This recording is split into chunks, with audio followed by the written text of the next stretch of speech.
Hello everyone, welcome you to learning point. तो दोस्तों, जिस तरह से हमारे एनसीईआरटी नोट सीरीज कंटिन्यू चल रही थी, उसी सिलसिले में आज हम क्लास 6 के चैप्टर 6 को देखते हैं। देखिए क्या कह रहा है, Kings and early Republic.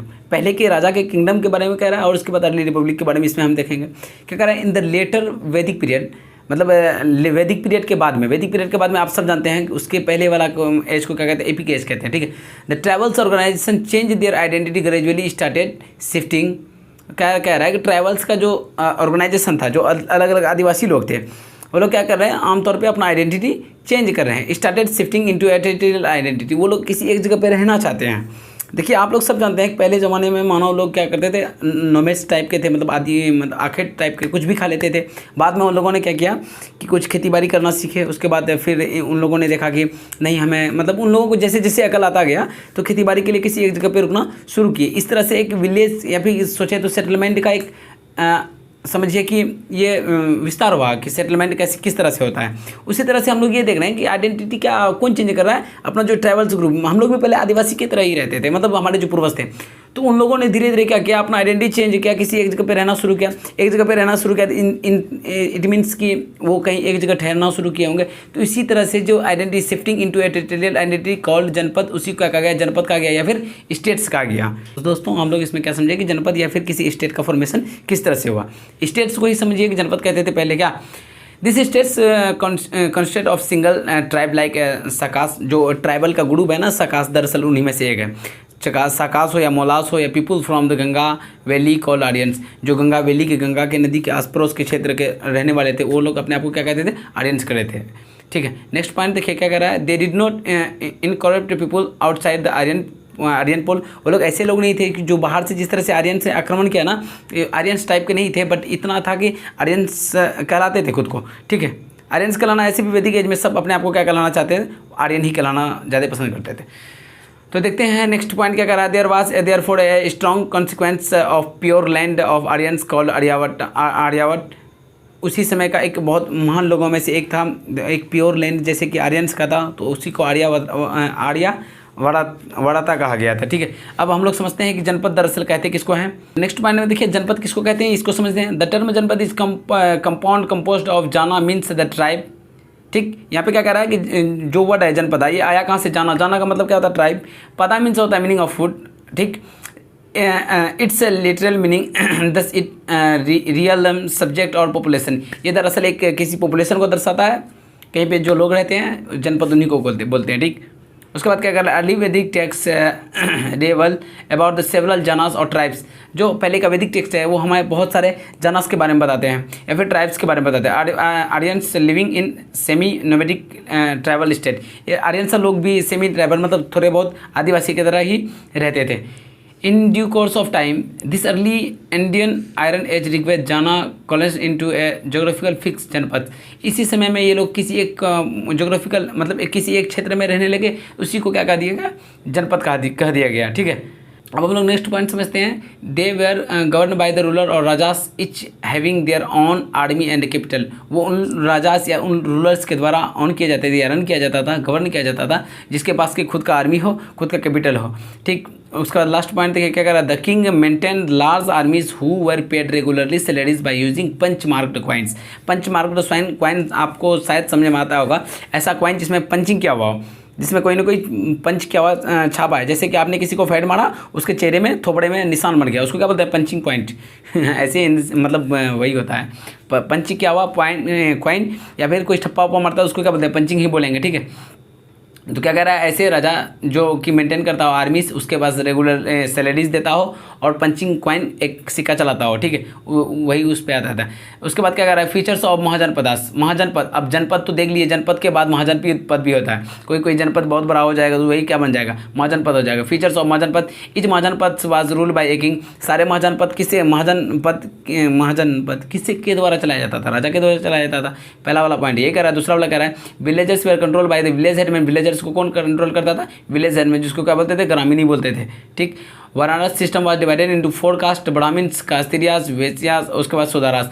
Warana system मतलब उसके चलने का सिस्टम अलग अलग तरीके से कास्ट के तौर पे 4 अलग अलग कास्ट में डिवाइड कर दिया था। ब्राह्मण्स क्या था, कस्टडियास क्या था, उसके बाद विषयास किया, उसके बाद देखें शूद्रास किया। तो देखिए ये इस तरह से था। तो अब हम लोग समझते हैं पॉलिटिकल ऑर्गेनाइजेशन, मतलब उस समय के पॉलिटिकल ऑर्गेनाइजेशन किस तरह से काम करती थी।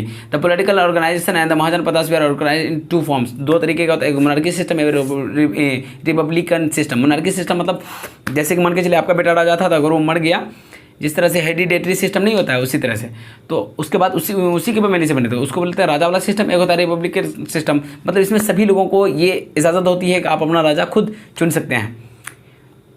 उसके बाद सेकंड पॉइंट को समझते हैं, क्या कर रहा है, in a monarch king was the head of the state. Monarch में क्या होता है, राजा खुद ही हेड होता है उस स्टेट का। Magadha was its example, Magadha क्या है उसका एक एग्जाम्पल है। In republican system was ruled by the elected chief called ganapati. ऐसे व्यक्ति जिनको कि लोग मिल के चुन के बनाते हैं उसको गणपत बोलते हैं। मल्लास वाज एन एग्जाम्पल, मल्लास क्या है उसका एक उदाहरण दिया हुआ है। टैक्सेशन को समझते हैं हम लोग, उस वक्त का टैक्सेशन मतलब टैक्स किस तरीके का चलता था उस वक्त, ठीक है। देखिए as mahajanapada needed a large huge amount of money, क्योंकि महाजनपदा चलाने के लिए अधिक से अधिक पैसे की जरूरत होती थी। दे इम्पोज टैक्सेस, तो वो क्या करते थे, पैसे की आपूर्ति को बढ़ाने के लिए टैक्स ला देते थे, अधिक से अधिक टैक्स ला देते थे। 1/6 tax was fixed on crop, 6/4 मतलब समझते हैं 6 कट्टा में 1 कट्टा उनका होता था, तो ऐसे टैक्स से फिक्स कर दिया। Tax on craft persons herders goods bought and sold through trades, trade के द्वारा उनको बेच दिया जाता था या खरीद दिया जाता था, ठीक। उसके बाद क्या करा, further hunter and gatherer had to be give forest produce to the rajas. Hunter gatherers या जो भी वो लोग गैदर करते थे वो उसको राजा को कुछ ना कुछ उससे देना पड़ता था। एग्रीकल्चर सिस्टम इन महाजनपदास, इसको समझते हैं 2 मेजर चेंजेस, 2 मुख्य चेंज किया गया इंट्रोड्यूस इन एग्रीकल्चर, जब एग्रीकल्चर को इंट्रोड्यूस किया। One was the rapid usages of iron plough, मतलब लोहे का जो हल होता है उनका इस्तेमाल करना किया जाने लगा। पीपुल स्टार्टेड ट्रांसप्लांटिंग पेडी, मतलब समझ रहे हैं ना, पेडी धान मतलब एक ही जगह रहता है, उसको क्या करते हैं हम लोग यहाँ से ट्रांसफर करके किसी खेत में यहाँ डालते हैं, यहाँ डालते हैं, ऐसे प्रोसेस से डालते हैं, ठीक है। उसके बाद हम लोग समझते हैं varna system of mahajanapada. Varna system mahajanapada का किस तरह का था इसको हम लोग समझेंगे, ठीक। तो देखिए इसका पहला पॉइंट क्या कर रहा है, वराना मीन्स ग्रुप और इन संस्कृति। वराना का मतलब क्या होता है, संस्कृत में एक ग्रुप, एक झुंड को दर्शाता है। वराना का मतलब ही ये होता है। Varna dedicated 1 group, it was not based on birth, एक ऐसा ग्रुप लेकिन बर्थ के आधार पे नहीं, ठीक। Gradually in later Vedic age varna system change in caste system, varna system क्या हुआ बाद में चेंज होकर कास्ट सिस्टम में बदल गया। उसके बाद क्या करा, gradually in later Vedic age varna system caste system, ये तो समझा दिए। उसका फोर्थ पॉइंट द ब्राह्मण्स इन, उसके बाद क्या कह रहा है, जो ब्राह्मण्स थे, ब्राह्मण्स इम्प्रेट नॉलेज, वो लोग बहुत ज़्यादा ज्ञान हासिल करने लगे। कास्तेरियास क्या करना, रूल करने लगा। वराना contribute to the trade while the Shudras were slave and denied entirely in the mainstream. मतलब हम लोगों ने जिस तरह से देखा कि अलग अलग कास्ट में बांट दिया गया था, उनमें से एक ब्राह्मण थे, एक कस्तेरियास था, एक विषयास था, उसके बाद दूसरा लगा शूद्रास था। तो ब्राह्मण क्या क्या नॉलेज इकट्ठा किया, कस्तेरियास क्या कर रहा है, रूलिंग की तरफ ध्यान दे रहा है, कस्तेरियास क्या कर रहा है, ट्रेड की तरफ ध्यान दे रहा है। लेकिन ये जो शूद्रास थे ये लोग क्या कर रहे बेचारे, गरीब बनते गए, स्लेब बन गए, who denied entirely in the main stream, बेचारे मतलब जिंदगी भर खटते बसते रह गए, ठीक। उसके बाद क्या करा, मगधा यानी विजय, मगधा एंड विजी, मगध के बारे में करा और विज अभी समझते हैं, ये बहुत बड़ी पॉइंट है, आप लोग इसको ध्यान में रखिएगा। Magadha is a south, Bihar के साउथ वाला क्षेत्र को मगध कहा गया। On the bank of river Ganga, जो गंगा नदी के किनारे, fertile and industrial India contributed in one most powerful kingdom, some great kings like Bimbisara या अशोक इन इंडिया। इस क्षेत्र का जो बहुत पावरफुल राजाओं में से एक थे ना, तो उनमें से थे एक बिम्बिसार भी थे, एक अशोक भी थे। तो ये लोग बहुत बड़े बड़े राजा रहे हैं इन सब क्षेत्रों का। Vajji is north part of Ganga, Ganga का नॉर्थ पार्ट है, ठीक। Was the confederacy and 8 clans of whom the Videhas, Lichchhavis and the क्या कह रहा है, Jnatrikas were the most powerful. Vaishali was properly city under them, इनके अंडर में क्या था, वैशाली था। ये सब पावरफुल राजा लोग थे, लेकिन इतना आप लोग ध्यान में रखिएगा कि जो मगध और विजय ये बड़े बड़े राजाओं का कैपिटल रहा था, ठीक। तो दोस्तों ये हमारा एनसीईआरटी नोट सीरीज था, तो हम लोग नोट को कंप्लीट किया। अब हम लोग क्वेश्चन आंसर मतलब इट मीन्स कि सॉल्यूशन के पार्ट को देखते हैं। जो क्वेश्चन हमारे पास आता है उनका आप सॉल्यूशन करते हैं। जब तक आप लोग नोट कंप्लीट कीजिए। तो दोस्तों आप सबका स्वागत है सॉल्यूशन वाले हिस्से में। तो आप लोग ट्रू फॉल्स कर लीजिएगा। पहला वाला अगर ट्रू है, फिर फॉल्स फॉल्स फॉल्स ट्रू है, तो इतना तो आप लोग कर ही लेंगे। फिर ये वाला क्वेश्चन नहीं भी कीजिएगा चलेगा। लेकिन 3 नंबर का क्वेश्चन को देखते हैं, क्या कह रहा है। 3 नंबर का क्वेश्चन को देखिए। फर्स्ट 1 मिनट रिपीट कह रहा है कि who were the groups who could not participate in the assembly और द गानास। ऐसा कौन सा ग्रुप था जो कि गानास में पार्टिसिपेट नहीं कर सकते थे।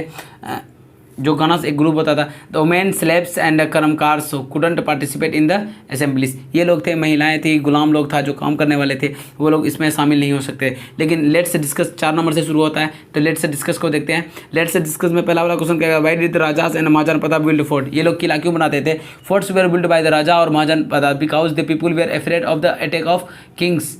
क्या कर रहा है, फोर्ट किला इसलिए बनाया जाता है क्योंकि राजा होते या महाजन प्रताप जो होते थे वो लोग दूसरे मतलब सामने वाले कंपटीटर जो किंग होते थे, जो उसका मतलब विरोध करता है, जो कि पड़ोसी में रहता है, तो पड़ोसी से अक्सर झगड़ा होते रहता है, उनके अटैक्स डर लगता है, इसीलिए वो लोग क्या कर रहे थे, उसके प्रोटेक्शन के लिए। It is likely to be some rulers wanted to so how rich they powerful they were building a large tall and impressive wall around their cities। ऐसा भी होता था कि वो लोग उससे रक्षा के लिए तो बनाते थे, लेकिन कुछ ऐसे भी राजा होते थे जो खुद चाहते थे कि हम अपना पावर दिखा सके कि हम कितना अमीर हैं, कितना हमारे पास वेल्थ है, तो बड़ा बड़ा वॉल, बड़ा बड़ा फोर्टिफिकेशन करता था।